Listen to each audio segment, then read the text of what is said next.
Hello, नमस्ते। I am back with अंदर jam with Jimmy session. और आज की जो स्टोरी है, आज की जो कहानी है, इसका शीर्षक है ईश्वर की मर्जी। एक बार एक बच्चा अपनी माँ के साथ एक दुकान पर शॉपिंग करने गया तो दुकानदार ने उसकी मासूमियत देखकर उसको सारी टॉफ़ियों के डब्बे खोलकर कहा, लो बेटा, जो आपका मन आए वो टॉफ़ी ले लो।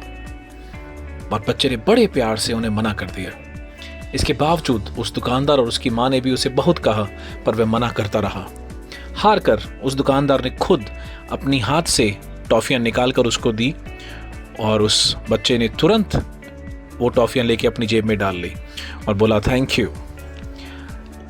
उस बच्चे की माँ ये सब देखकर बड़ी आश्चर्य में थी कि ये क्यों किया मेरे बेटे ने।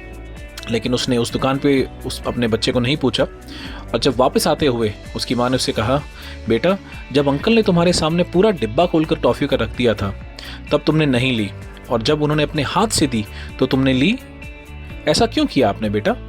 तब उस बच्चे ने बहुत ही खूबसूरत सा जवाब दिया। बोला, माँ, मेरे हाथ छोटे छोटे हैं और अगर मैं टॉफ़ियाँ लेता तो 2-3 टॉफ़ियाँ ही आती, किंतु जब अंकल के हाथ बड़े हैं इसलिए ज़्यादा टॉफ़ियाँ मुझे मिल गई।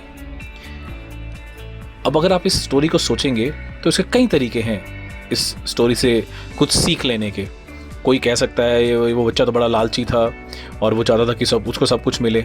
बट मैं जिस प्रकार से इसको देखता हूँ वो ये है, भगवान भी बिल्कुल इसी प्रकार से हमें देता है और वह अपनी मर्ज़ी से देता है और वह हमारी सोच से परे होता है। और हम क्या करते हैं, हम अपनी इच्छा अनुसार जो हम चाहते हैं वो ले लेते हैं। लेकिन सोचिए, क्या पता वह किसी दिन हमें पूरा समुद्र देना चाहता हो और हमारे हाथ में सिर्फ चम्मच ही हो। मैं इसको दोबारा बोलना चाहता हूँ, क्या पता किसी दिन भगवान हमें पूरा समुद्र देना चाहता हो और हमारे हाथ में सिर्फ चम्मच ही हो। तो इसके बारे में सोचिएगा। थैंक यू एंड नमस्ते। फिर मिलेंगे। Stay safe.